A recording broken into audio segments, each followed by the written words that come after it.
Starfield is a bad game. Now to most of you, that's not a surprising thing to say. Much of the response to the game seemed to be apathy, a grand wave of underwhelming disappointment as we all experienced Bethesda's big space game. There are precious few people that are willing to go to bat for this game. When it first released, I bought it and played for about an hour and a half, deciding that it was boredom incarnate. I uninstalled it and refunded it, and didn't think much about it for the next few years, outside of using it as a butt of a joke. And many of you watching might have done the same. But I was struck by a sort of, call it morbid curiosity. I felt like after so many years of ragging on Starfield, I needed to experience it myself, to see how bad, mid, disappointing it really is.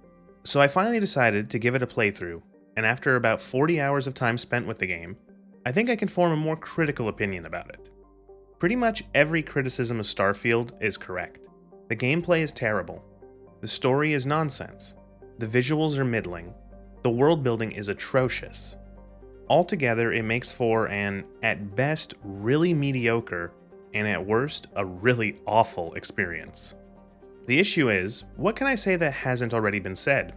Not much. So I will just echo what has been said and add my voice to the choir of people that have said similar these past years. If you don't want to hear another video blending this dead horse, then this summary is enough for you. But I do have a point to make about Bethesda that will become clear by the end, and if you want to hear my personal take on Starfield, including clips of the most baffling moments of the playthrough, then stick around. My experience of playing Starfield could be called a series of peaks and valleys. Most of it valleys. Long stretches of loading screens across the stars. Dull as dishwater conversations with gormless NPCs. Fetch quests sending me back and forth and back again, broken up by shallow, miserable combat with bullet sponge enemies. 80 to 90-ish% of the game was this. And in these moments, the game is truly difficult to sit through. I found myself going glassy-eyed trying to keep myself focused during these segments. And the only reason I continued to play was for the rare peaks. You might be thinking that by peak, I mean something good. Some sort of encounter that elevated the game out of its valleys of mediocrity. But what I actually mean is that every once in a while, the game would present me with something so insane, so ridiculous, so amazingly poorly thought out and implemented, that I would perk right up in incredulity because of how batshit crazy it was. I'm going to break the game down into chunks, and you'll get a taste of those insane moments when the time comes. For now, let's start with the gameplay.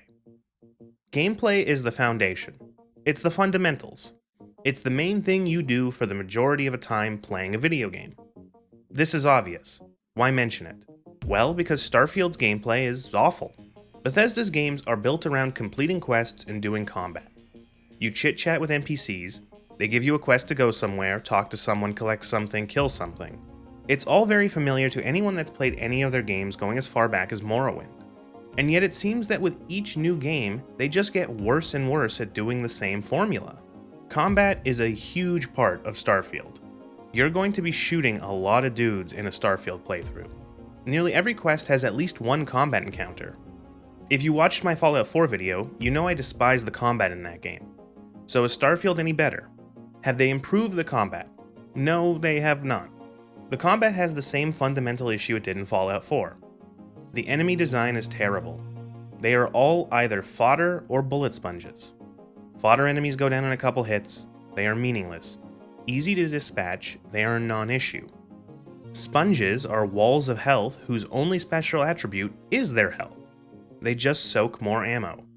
This leads to incredibly tedious fights where you just end up shooting one guy repeatedly until he dies while sometimes he shoots back.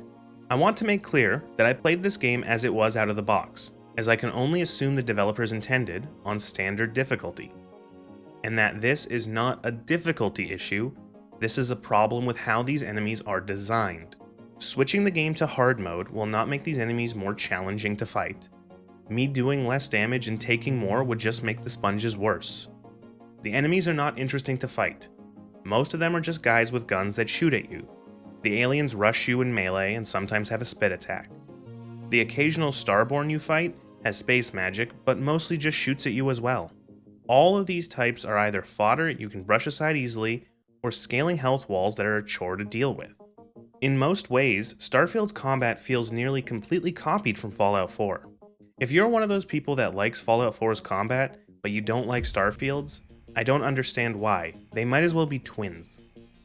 The fact that the combat is so simple and shallow makes me think that Bethesda doesn't understand how to make interesting FPS combat. This is their third try at making an FPS RPG, and if you're going to make shooting the core of your gameplay, do something with it. Make the combat have depth beyond just pulling the trigger until the bad man's health goes to zero. There's more than a couple ways you could do it. More interesting enemy design is probably the best way Starfield's combat could be improved. As mentioned, the enemies in this game are 90% just guys with guns. They have no clever AI. Actually, often they have trouble pathing through the world to get to the player. Several times I experienced NPCs unable to reach me in combat. I've seen them standing around guns out doing nothing, or watched as they struggled to path through an open doorway. I don't know what they did to make the pathing so bad, but the NPCs are somehow dumber than usual. The only thing most enemies can do is shoot, sometimes throw a grenade, and occasionally take cover. Giving the enemies some form of class or type would do wonders for the combat. There are so many FPS games from the last 30 years that have rosters filled with enemies that are different in their capabilities. Older games like Doom, Quake, Half-Life, and Halo, and newer ones like Dusk or Ultrakill, all make their enemies interesting by giving them abilities, weapons, powers, and AI that make them stand out and give the player a challenge to overcome. In these games, when you see a certain type of enemy, you have to think about how to deal with them. What is it able to do? How does it move and attack? How much health does it have? What is the best weapon to deal with it? Do you want to spend ammo for gun A or gun B? In Halo Combat Evolved, the Covenant are composed of 4 types of enemies that all look and behave differently. The Grunts are weak individually, but dangerous in groups and can throw grenades. The Elites command squads of Grunts and are much tougher, requiring you to remove their shields that can recharge if left alone. Killing them will make the Grunts they command panic and flee. There are even a few subclasses like the Cloaked Elites. The Jackals carry energy shields that are resilient to ballistic weapons. The Hunters are heavily armed and armored, and deployed in pairs acting as mini-bosses. Each of these enemies are distinct. They're more than just an alien shooting you with a gun. They have strengths and weaknesses, and the player can use different tactics to defeat them. They have more AI than just stand and shoot. There is even more depth added to the combat when you consider the many types of vehicles you can use, and the friendly marine AI you can encounter. Even when you have an enemy type with simple AI, you can make it an interesting encounter. Look at the Leatherneck from Dusk. These chainsaw-wielding maniacs have basic AI. They rush the player and try to swing their chainsaw at them. The challenge of facing them is their attributes and how they are placed in the levels. Their fast movement and high damage means that the player needs to take care of them quickly while staying out of range. They are fairly tanky, meaning the player will have to use high damage weapons like the super shotgun or hunting rifle to take them out in the fewest shots. The game often places them in tighter spaces, limiting the player's ability to just outrun or outmaneuver them. Many times they are placed in packs of 2 or 3, adding to the challenge. The distinct alert sound of the revving chainsaw makes sure the player knows they are active. This one enemy, at its core, is a simple melee enemy, yet it has more detail in what it can do and how the player can deal with them than nearly any enemy in Starfield. And games like Dusk and the Halo series are full of enemies like this, yet Bethesda still just puts in the bare minimum of dudes with guns that shoot at you. Another way to add more depth to the combat would be to take more from tactical shooters. Make the guns, ammo, and armor the player and enemies use matter more. Make it so that what type of gun you use is more meaningful. Maybe smaller caliber weapons suffer against armored enemies and robots. Like the dinky starter pistol is fine against random space bandits wearing unarmored spacesuits, but it can't penetrate heavier suits worn by space mercenaries or soldiers from the major factions, those needing guns firing beefier bullets to deal with. Maybe energy weapons are particularly effective against armor or robots, or that some really rare enemies might have an energy shield that is resistant to bullets and can only be effectively stripped by lasers and explosives. Have the same apply to the player as well. A heavily armored player would be nearly invulnerable from small caliber guns, but perhaps weighed down and much slower to move and reload. Make the effect even worse if you use heavy armor on a high gravity planet, slowing you to a crawl there, but not having as much effect in microgravity. Suits of armor could have areas where the armor is thinner, allowing for weak spots that the player can target. Shooting an unarmored limb could cause an enemy to drop their weapon or fall to the ground as their leg buckles. Different ammo types could also add some much needed depth. Have standard ball ammo that's jack of all trades good for most things. while having specialized rounds that give the player more choices and flexibility with their loadout, hollow points that are superior on lightly armored targets, AP for heavy armor, EM rounds for shields or robots, explosive rounds for fun. Some weapons do have mods that switch to different flavored ammo, but it requires a workbench to swap. I would much prefer if they were just different ammo items, giving you the choice to change tactically during combat. This will probably get me called a dumb New Vegas fan, but look at how New Vegas handled ammo in an RPG. There are a bunch of different types of ammo for each caliber that you can buy, find, or craft, and it can be swapped on the fly. Bethesda will copy their own homework over and over and over, yet never try to copy from anything else. These kinds of changes and additions would do wonders in making the combat deeper. Plenty of games have most of their combat just being shooting dudes, but they find ways to make the shooting feel good by offering tactical options in what you shoot and how you shoot. To give you an example of how stunningly boring and stale the combat in Starfield is, let's look at the UC Vanguard questline. The details don't really matter, but the final quest has you fighting a big super version of a creature called the Terrormorph. The Terrormorph is a rare example of a Starfield enemy with some ability beyond just attacking. They can mind control other people or animals to fight for them or attack their allies. In practice, this changes nothing, as it means more fodder to blast or a blur effect on the screen. I'm going to show you the entirety of my first and only attempt at killing the supposed boss fight.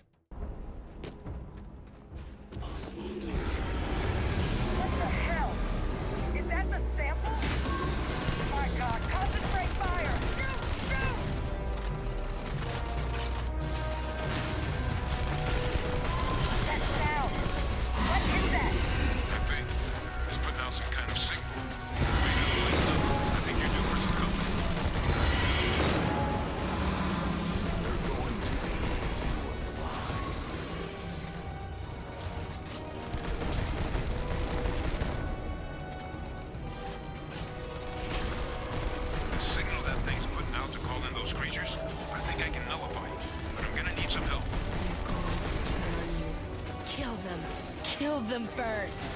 There should be some radar equipment powered up now around the port. You get those online, and I'll relay my signal through there.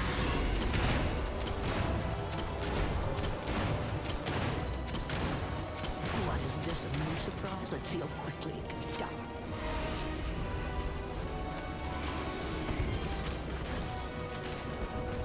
Oh, you're a mean one.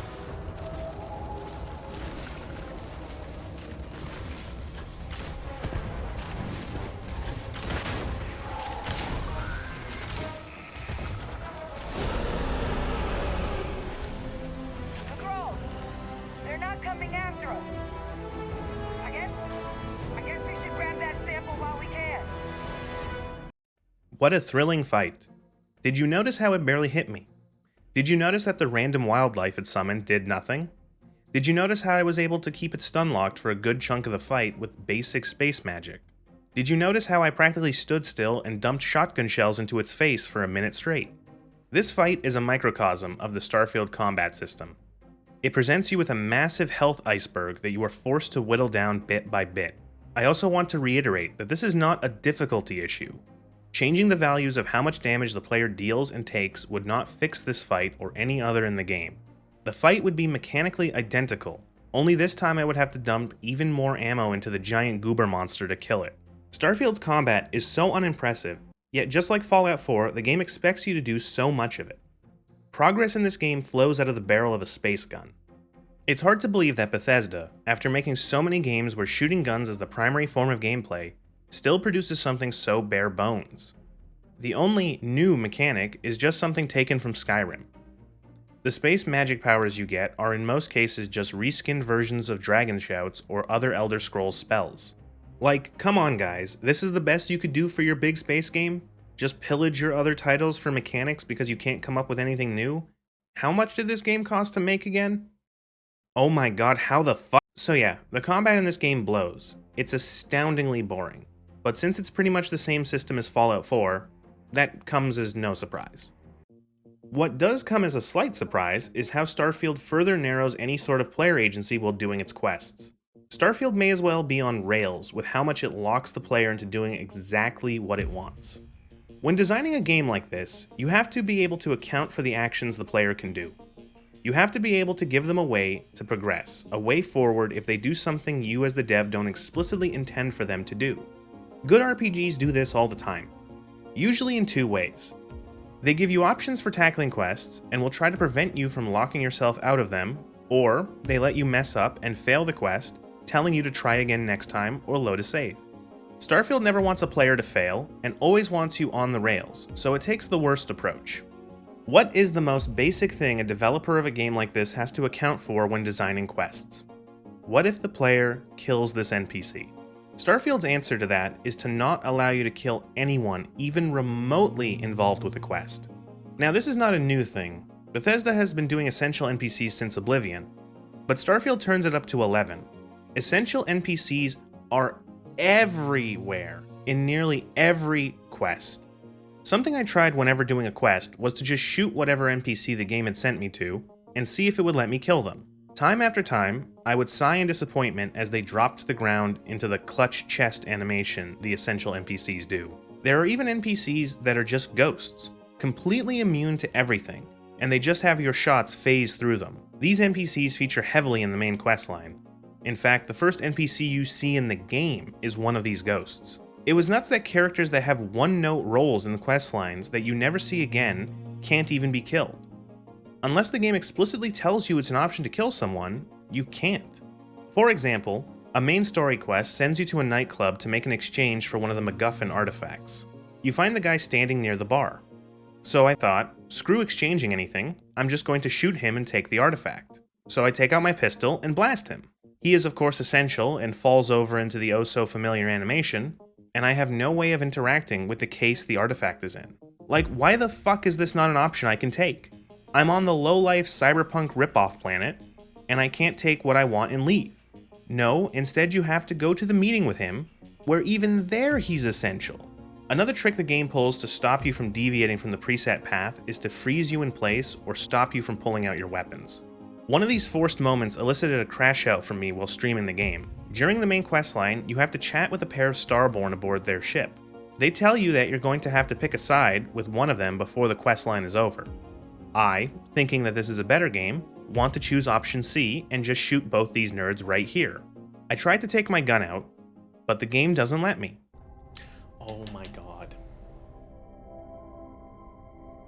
You can't even draw your weapons in here. You can't... Oh... Man, like... Oh... Okay, like... Fuck me. Fuck these fucking... They suck. They suck so fucking much. But okay. You talk to these two fucking guys, and they give you this revelation, and then they say, whose side do you want to choose? Side A or side B? And my first thought goes to, what if I say fuck both of you guys? And so what I wanted to do was pull out my fucking grenade launcher and kill them both. I can't take out my weapons! Holy shit! Like... You're trying to tell a fucking multiverse story about this shit, and you're so on rails. It's like, this is actually like, this is like ironically a story about like extreme determinism almost. Like, this is a story about determinism. The universe is set in a way, and you have no freedom. You have no choice. There is nothing you can do to influence anything. Fate is real. You have no... Destiny is real. You have no choice. Everything is preset for you. Oh my god. The fucking universe itself is stopping you from equipping your weapons here. God fucking forbid you try to go off the rails. Like, holy shit. That's like irony. That's amazingly ironic. In a way that I don't think that Emil understands. That it's like, you made a story about this that is unironically like the opposite in terms of the actual, like, you want to talk about ludonarrative dissonance? You want to talk about like gameplay and story segregation? This game is filled with it. You can't do anything they don't want you to do. When they take a story that is like, it's almost like parody. I can't get over this. It's almost like a joke. Like it's like this, like it's a story about multiverses and choices and oh, one character dies and one character lived and all that. But ironically, you have literally no option other than the one that the game wants you to take. Holy fuck. You made a joke, Amel. Is he dumb? Is he retarded? Did he not see this? Holy shit. What's even stupider is that these two reappear after the next quest and demand you make a choice of who to side with. Here you're actually allowed to say screw you both and not side with either. I once again try to exercise some player agency and start shooting them, now that I'm allowed to equip my weapons. Of course, they are essential and can't be killed. You have to save them for the most tedious fight ever at the end of the questline. Oh, by the way, did I mention that this is a multiverse story? The game has a new Game Plus mode built into the main plot. Getting to the Unity allows you to go to another universe and takes you back to the start of the game and lets you do the quests over again. So why in the fuck are so many NPCs unkillable? This was the perfect excuse to go back to the Morrowind style of letting you kill anyone. If you fail a quest, whatever, you can do it again in another universe. The devs set themselves up with the perfect answer to what if the player shoots this NPC and totally fumbled it. They could not plan around that, could not make it so that the game doesn't break down if the player does choose to kill someone. And so nearly every NPC involved in a quest is essential because it was the laziest, easiest route to take. The rare moments the game does let you kill an NPC leads to other issues that were present in Fallout 4. A lack of consequences. As mentioned, Starfield doesn't let you fail quests, and it doesn't punish you for your actions during quests, even when those actions go directly against what you were told not to do. One of the UC Vanguard quests has you looking up restricted data that is stored in an archive. The archive contains a bunch of banned war tech data or whatever that the factions locked up after a big old war, access to which requires a code from each of the 3 main nations. You have to get the other 2 from the embassies of the Freestar Collective and House Varun. The government lady that gives you the task makes it clear that they want to have this done cleanly and have the other factions cooperate, stating threats and violence are off the table. She gives you some options you can take to do this, but in keeping with how I've been playing the game so far, I wanted to see if I could blast my way through this.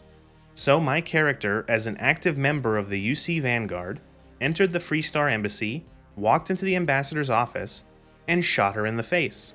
Now, based off of the last 50 times I had tried something similar, I was expecting her to do the essential NPC floor dance. I would sigh dejectedly, reload the save, progressing the quest the way the devs demand I do. But to my utter shock, the game let me kill her. I then had to kill the rest of the embassy staff and security as they turned hostile. Doing this racked up a huge Freestar bounty on me. I grab the code and wonder how the game will react to my choice here. I directly went against orders in the most blatant way possible. I murdered the entire diplomatic staff of a foreign embassy and stole a code to an archive of banned weapons data. This would be a massive incident. Wars have been started over less. Also, the embassy is in the middle of the United Colonies capital. Citizens and UC security are just outside and would have probably heard gunfire. As I exit the embassy, the door guard stops me because of the bounty, and I just shoot him dead too. In the streets of New Atlantis, all is fine. Nobody noticed or cared about what just happened. Reporting back to Government Lady, I lie by omission and say, yeah, I got the codes easy peasy. Apparently no one reported the shots fired at the Freestar Embassy, or noticed that no one there is picking up the phone. Even when I go to the archives, no one bats a fucking eye, including the Freestar guards standing outside its doors. So they let me take the data and I report back to Government Lady once more. Only now does the game account for my actions. And how does it do that? A single line where Government Lady says I made her life a diplomatic nightmare. I feel like that's an understatement. Pretty sure my actions would justify a war starting and me being tried and executed. Instead, my act of state-sponsored terrorism is rewarded with UC citizenship. That's right, after telling me how bad of a thing I've done, the game just brushes past it and hands me a passport. The only other time the questline references this is yet another throwaway line right at the end where a single NPC tut-tuts you for being mean and the game still just rewards you again. Could you try for once to make something with consequences? Especially when you have New Game Plus baked into the fucking game? Another quest in the main story has you and Space Adam Jensen looking for a map. The map is in a bank on the Cowboy planet. After dealing with some bank robbers because Cowboy, you find the map has been taken by Adam Jensen's estranged dad. The dad won't let the maps go, and you have to find a way to get them from him. Here the game becomes super gamey. The dad will stand in front of the door to the room with the map. If the game even had some sense, you should just have to wait for the old guy to use the Whiz Palace or go take a nap or something, and then just grab the map. He can't stand there forever. No, he'll actually stand there forever. You can't even push past him and open the door. It's non-interactable. The devs' answer to the most obvious ways to deal with this obstacle are to not have them be solutions. As per usual, I try to do this violently, and I am met with the essential NPC boogie yet again. I don't understand why the devs are so intent on forcing such limited options. Why can't I shoot the dad? Just have Adam Jensen be pissed with me and refuse to be my companion, or leave Constellation. Allow me to try and explain to the rest of the nerds at the clubhouse that what I did was for the greater good. Don't they want to get to the bottom of this whole artifact mystery? No, you must be firmly glued to the rails. Starfield's quests continue another trend that Bethesda's games have had since at least Skyrim, the T-Junction. The T-Junction quests are where anything you do during the quest is pointless. Every line of dialogue, or whatever, doesn't matter. The quest strings you along, and right before the end of the quest, you are presented with the only actual choice, the T-Junction. Do you turn left or right? The choice is not a result of your actions during the quest, it's just there to make you feel like you had some agency after being led down the rails. Back to the UC Vanguard questline again. This questline is filled with the Bethesda tropes. The final quest after fighting the Mega Terramorph has you deal again with a guy known as Ve Victus. Victus was a UC admiral that did a bunch of bad things and was supposedly executed for his crimes. The UC government thought that he was too valuable to lose, and faked his death and now keeps him locked up in the basement. You learn that he knew about the secret of the Terramorphs, and that his actions of bombing a civilian spaceport was partly to cover it up. You have a conversation with Hadrian Sinon, who you've been working with, and is a clone of Victus. Yes, there is cloning in this setting, cloning so advanced that you can make female clones of males. I'm sure this advanced cloning is put to very good use. Anyway, you have to decide to tell her that Victus is behind the whole Terramorph thing, or lie and pin it on another dude. And that's the choice. Nothing you do in this questline changes this. It's not like you can fail to get the evidence that Victus did the deed. You have to interact with it to complete the last quest. Also, Victus is more than willing to just confess to you if you ask him. You can't fail to see the man punished. This would have been so much stronger if you could mess up and not have the evidence to use against him, and that without it, he just doesn't confess. But God forbid you have to reload a save or, I don't know, just try again in another universe. Devs, this is a multiverse game, just let me fail something, please! After this, you go to the UC Space President and her council to inform them about the truth of the Terramorphs. Here you're given the choice to go back about the choice you just made, but it's not a real choice. Hadrian just shushes you and tells them about Victus. You're given another meaningless choice on how to deal with the Terramorphs. You never see any of the results of the action, and I'm pretty sure it changes nothing in the game world. So all in all, classic Bethesda quest. No choices and nothing mattered. Another quest that does this in arguably a worse way is Operation Starseed. In the Charybdis system, you pick up a distress call from an isolated colony. Landing there, you find out that the colony is made up entirely of clones of famous people from history. Well, like 6 of them are, and the rest are just generic NPCs, but we can ignore that. They got FDR, they got Genghis Khan, they got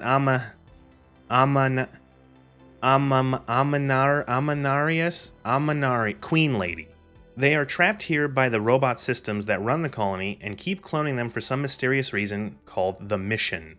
The clones are split into 3 factions divided on how they want to move their colony forward.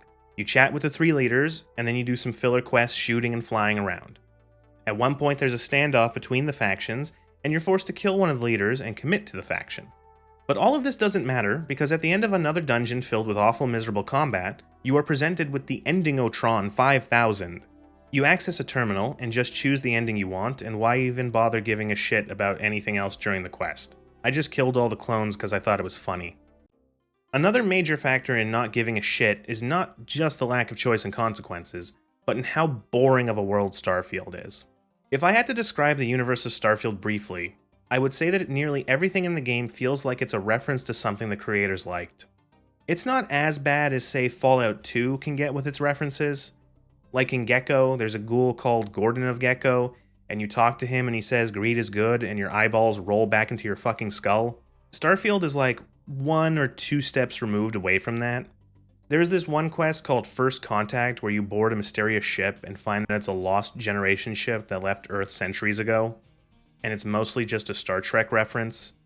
The crew all wear color-coded uniforms with rank pips on the collar.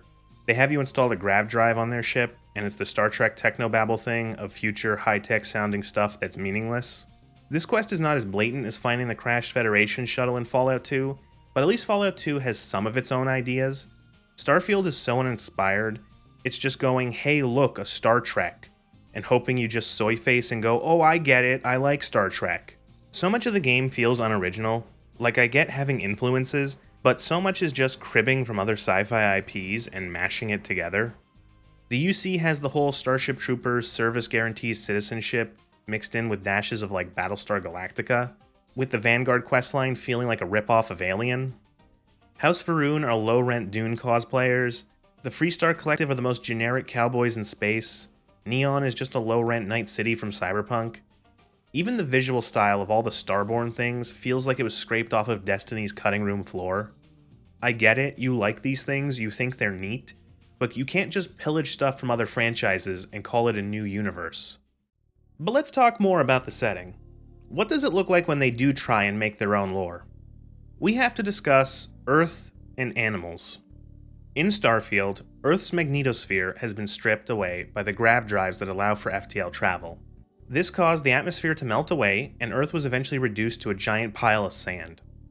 Except for the conveniently preserved main quest location. Although I was never able to find anything concrete in my playthrough, I assume that hundreds of millions, if not billions of people died. This is not a setting where space colonization had been going on for years. Jemison, the capital planet of the UC, had only been colonized 10 years after it was figured out that Earth's magnetosphere was failing. So humanity had barely started colonizing planets when the homeworld died, and possibly 50% or more of the species perished with it. This alone would be devastating, maybe a mortal blow to mankind. But it gets worse when you think about it. Let's say that maybe 1 billion people made it off Earth. What the hell are they going to eat?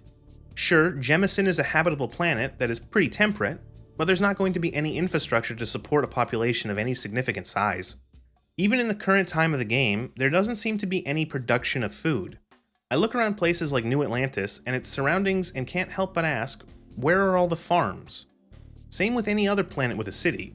How are these people being fed? Where are all the fancy Anno 2205 space-age rice farms or whatever? You can find all sorts of food items in the game, but they just appear to spawn out of the ether. This would be enough of a struggle for the survivors to deal with. But with the loss of Earth, not only do you lose all the food production, but all of the basic mineral and resource extraction, and, hardest to replace, all of the advanced industry needed to make any sort of complex product. How are you making computers, microchips, rocket engines, grav drives, firearms and ammunition, machinery and robots of all kinds, medicines and medical equipment? All of these things need complex supply chains to make. You need base resources to be extracted, processed possibly several times, and then built into the final product.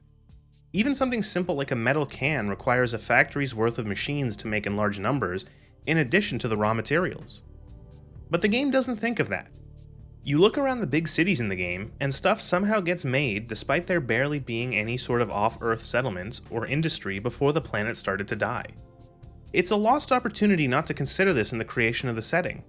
It would have been neat if the settled systems were portrayed as they probably should be, barely scraping out an existence, thousands and thousands of small communities and homesteads across the habitable worlds.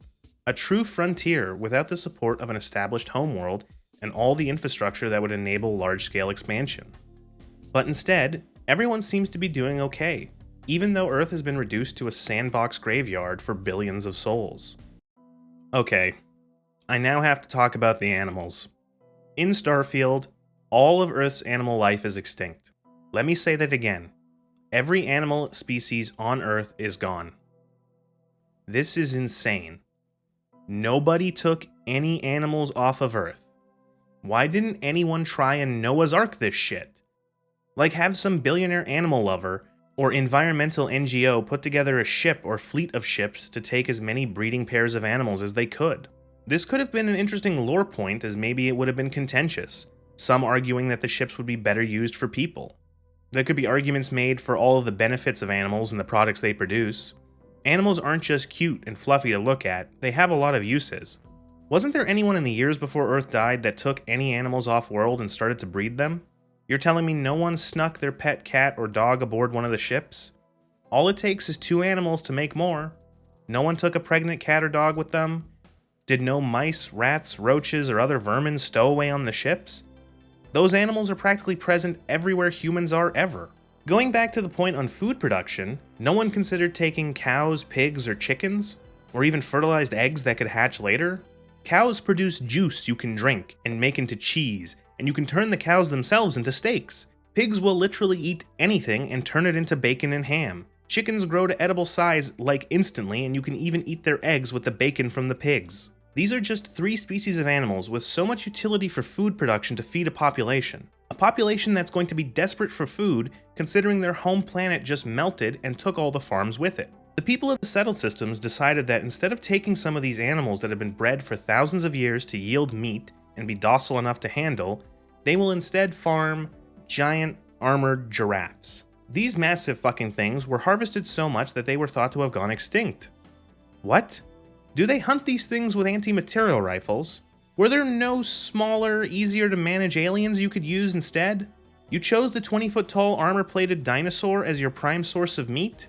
Did all the intelligent people die on Earth? What's stranger is that this is a setting with advanced cloning. Cloning so advanced that they can make a female clone of a male through gene splicing. Oh, also they can clone fucking FDR and Genghis Khan. Okay, so they didn't bring any animals, they focused on bringing as many people as possible, but no one thought to take a bunch of DNA samples of as many animals as they could get, in the hope that one day through cloning they would live again? There are people in the real world trying to clone a woolly mammoth for shits and giggles, but no one in Starfield thought to bring back the walking cheese and ice cream creature, or the self-replicating bacon machine. Anyone remember Titan AE? It's a movie where aliens blow up Earth, but humans launch a ship that can make a new planet for them. Aboard the ship are DNA samples of all the animals on Earth. This mid-tier movie put more thought into its world than Starfield. The lack of Earth animals is made even stranger when you find items with meat from Earth animals in it.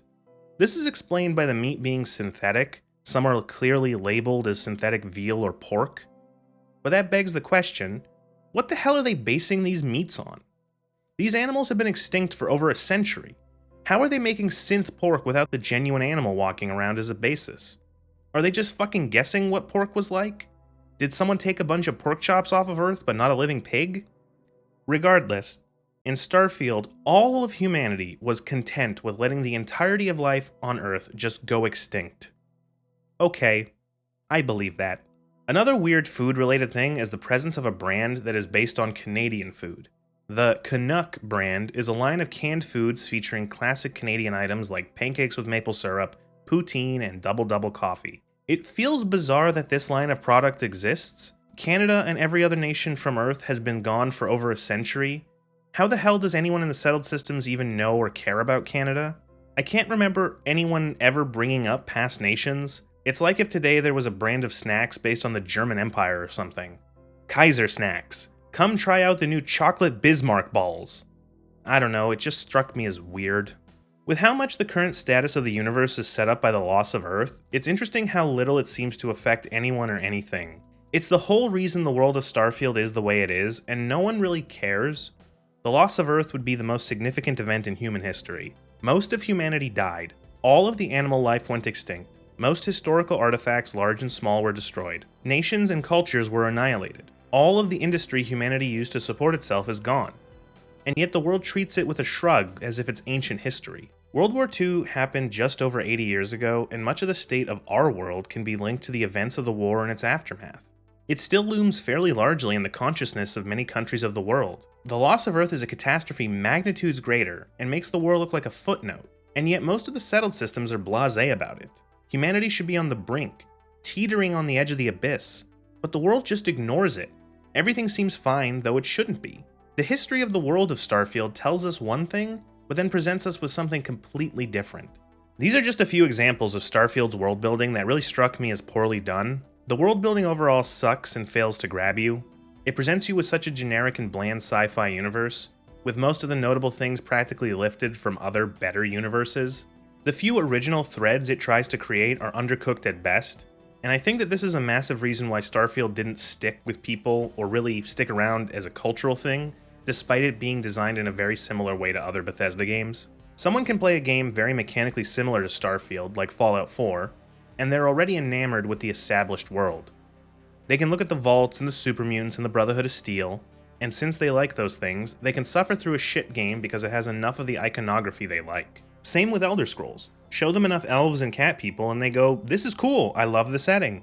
This isn't possible in Starfield. It has to sell you on its world, and the world is so lame that no one gives a shit about it. It's like a masterclass in both creating a drab generic world and then presenting it to you as poorly as possible.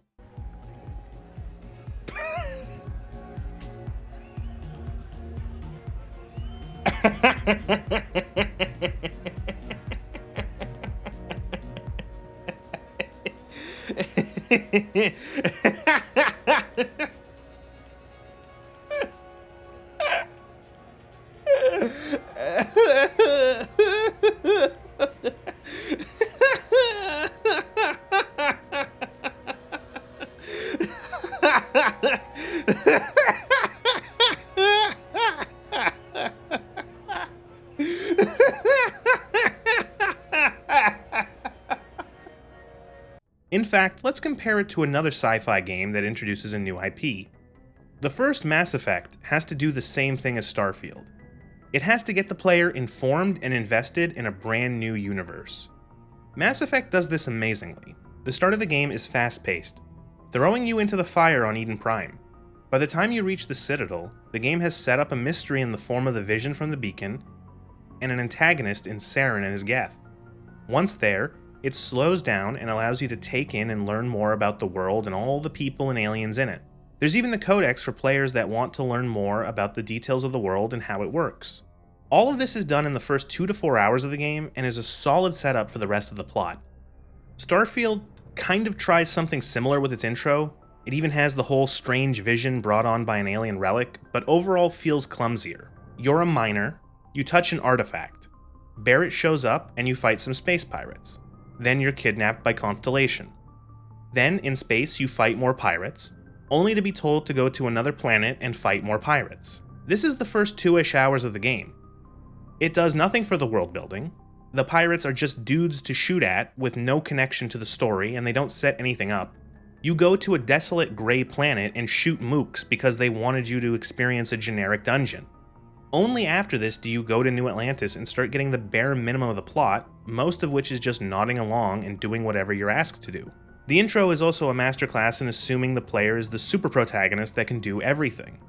You start as a space miner even if you chose the chef background, and somehow you're also able to engage in firefights with pirates and be an ace pilot despite your chef miner background. Like the game doesn't care at all if it doesn't make any sense. Let's compare how both of these settings handle their space magic. In Mass Effect, Biotics are given a lot of explanation to ground them into the world. They link them to already established key parts of the setting, Element 0 and the titular Mass Effect fields. Codex entries and conversations with NPCs give the player more context about how they work. Something that otherwise might feel out of place and unbelievable ends up blending into the world, just being another piece of this futuristic universe, like energy shields and FTL travel. The developers wanted space magic, and so they thought about how to integrate it into the world narratively. Starfield's Starborn powers are purely mechanical. Little to no explanation is given for them lore-wise, and they stick out like a sore thumb because of it. In a universe that feels so mundane, there are people that can do crazy space magic. The reason given for the player being able to do space magic is that you're a Starborn. Okay, so why are Starborn able to use space magic? Well, because they're Starborn. That's as far as the explanation goes. A similar lack of explanation exists for all the clearly alien ruins, temples, and artifacts you find in Starfield. Outside of Constellation, there are only a few people interested in them, with the rest of the settled systems willing to ignore these, and I'll say it again, clearly alien ruins. No one cares. When you reach the end of the game, you can ask the Unity who created all these things, and the answer is, well, the creators did, duh. That's the only explanation you get. Who are the creators? What are the creators? Shut up, don't ask. It feels like the writers put this in at the last second. Someone brought up that there was no explanation for all this alien shit, and they just went, it was the creators, yeah, let's go with that. and then they called it a day. The devs just wanted space magic, so they put it in the game not really caring how it integrated with the rest of the world. Compare this with the Protheans from Mass Effect. The Protheans and their ruins are a key part of the setting. Their ruins on Mars give humans FTL technology. The beacon on Eden Prime gives Shepard the vision that sets up the main plot. The galaxy at large is also interested in them, unlike the Starborn stuff in Starfield. Liara is an archaeologist specializing in the Protheans. The colony on Pharos was set up to research the Prothean ruins that cover the planet. You learn more and more about them as you progress through the game, and on Ilos you get a huge amount of further info and context when you speak to Vigil. The Protheans are integrated into the world and story. The Starborn are just there, and are given so little to explain or mesh them in with the world. Overall, Mass Effect puts so much more effort and care into crafting its world and lore, making it a universe the player wants to know more about and delve into, which is huge in getting people invested in something completely brand new. Nothing in the Starfield universe is worth diving into. Nothing is worth attaching yourself to. Like, who the hell is going to care about the United Colonies, or the Freestar Collective? Is anyone going to be a fan of the Crimson Fleet or Ecliptic? They're all so dull and uninteresting. Even on a visual level, pure iconography, what is there to like about any of the factions in the settings? They're all just dudes in space with different names and hats. Recycled, legally distinct copies from more interesting series. None of the factions, people, places, or events in this world have even a tenth of the draw as something like the Brotherhood of Steel or the Daedra do.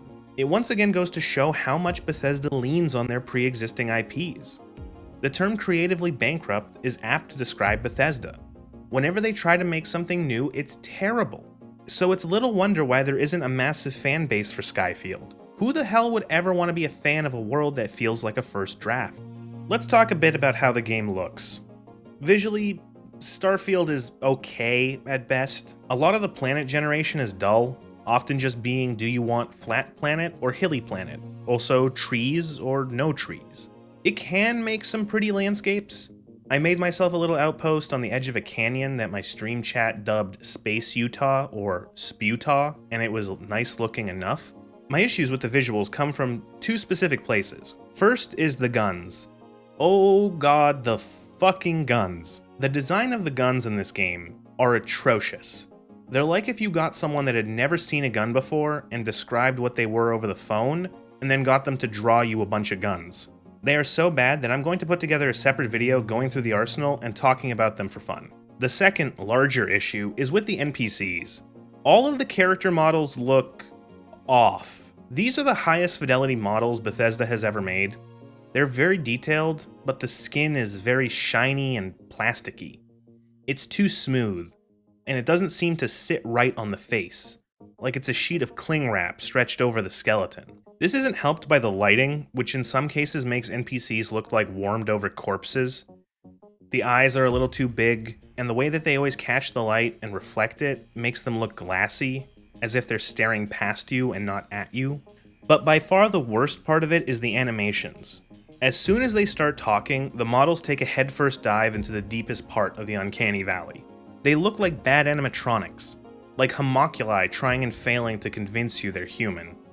As the overall fidelity of the NPCs has gone up, higher resolution textures, higher poly models, the less than first-rate animations really lets them down. I don't know how Bethesda does their animations, but when you stick the camera right up to so many NPCs' faces, you need to have them move realistically.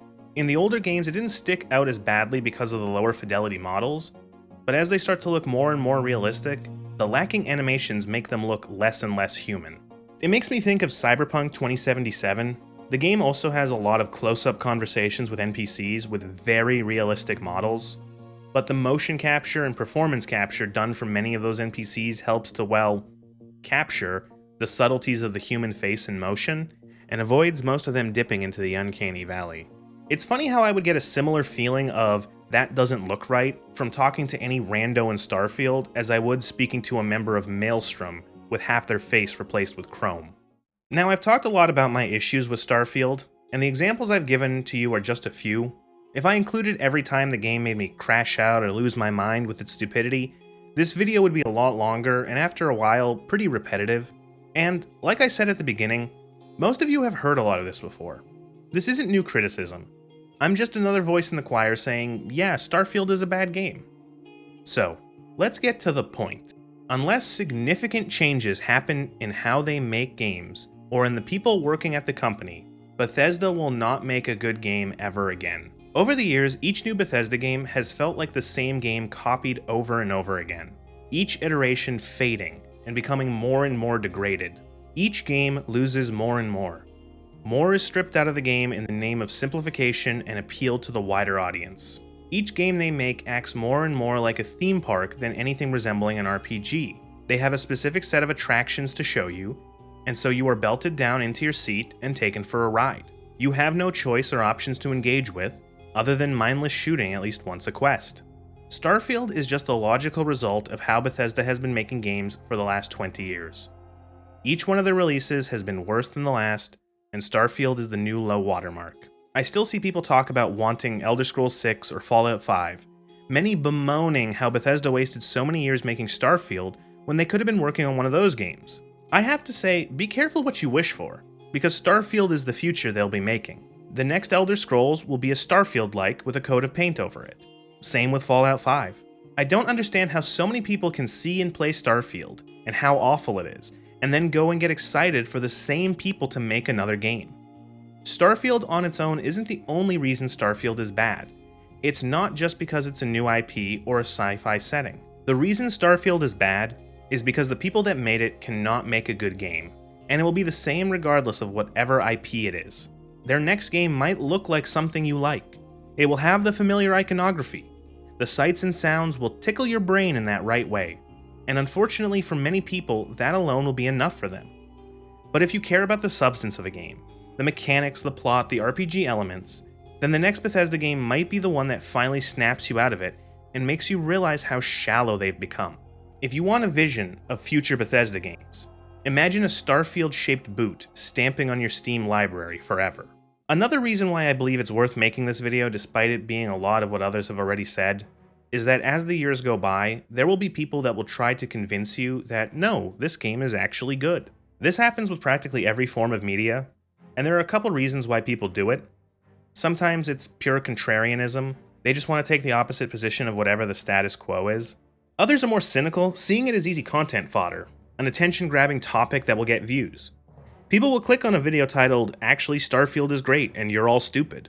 There are also the few fans of a crap game like Starfield that try to rewrite the past, claiming that no, Starfield was always great, and that it was just the haters or the mean content creators that poisoned the well for such a work of art.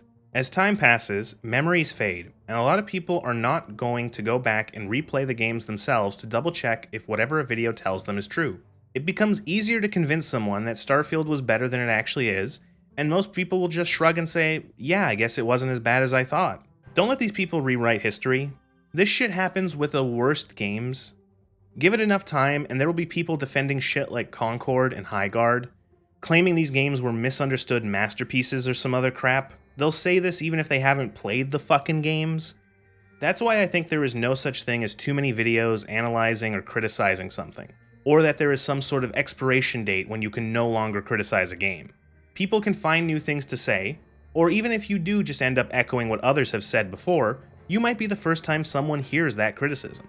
This playthrough was done before the Free Lanes update, but I don't think that will do much to change any of the issues I've mentioned.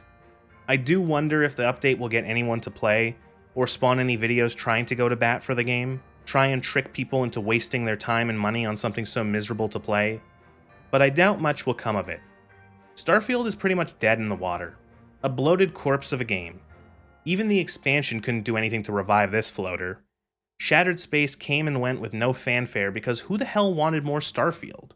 So, yeah, I guess that's Starfield. It's just as bad as you've heard. The combat blows. The story sucks. It's all there. It's got the same issues as Fallout 4 and Skyrim. It just doesn't have the right keys to jingle in your face to distract you from its problems. Just another entry in the continuing downward spiral of Bethesda Game Studios. Starfield, 7 out of 10, too much space.